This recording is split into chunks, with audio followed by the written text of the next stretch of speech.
இப்போ பார்த்தீங்கன்னா இது மேலிருந்தும் போகலாம், கீழே இருந்தும் வரலாமா. இப்போ நான் எந்த நீடில் எடுத்திருக்கேன்னு பாருங்க. நம்ம வந்து ஜரி நீடில் சில்க் த்ரெட் எல்லாம் தைக்கிறோம் பார்த்தீங்களா, அந்த நீடில் சின்ன நீடில் தான் எடுத்திருக்கிறேன். பெருசு கிடையாது, சின்ன நீடில். முதல்ல பார்த்தீங்கன்னா இந்த கோட்டு மேலே ஃபர்ஸ்ட் ஒரு தடவை எடுத்துக்குங்க, உங்களோட நூலை எடுத்துக்கங்க. இப்போ நான் பிளாக் கலர் நூலை எடுத்துட்டேன். எடுத்ததுக்கப்புறம் இந்த பீடு இருக்குது இல்லைங்க, இந்த பீடை கரெக்டாக இதில் தள்ளிட்டு, இங்கே பாருங்கம்மா நான் எப்படி சொல்கிறேன்னு, கரெக்டாக தள்ளி பக்கத்தில் வச்சுக்கோங்க.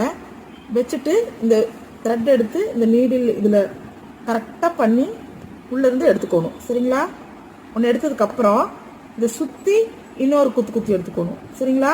எடுத்ததுக்கப்புறம் இந்த இப்படி வரும் பாருங்க, இதில் ஒரு இது கொடுத்துடணும். அதாவது உள்ளே போட்டு கரெக்டாக இது உள்ளே போட்டு லாக் போட்டுறணும். ஓகேங்களா? இது புரிஞ்சுதுங்களா? இது லாக் போட்டதுக்கப்புறம் இது நகரவே நகராது.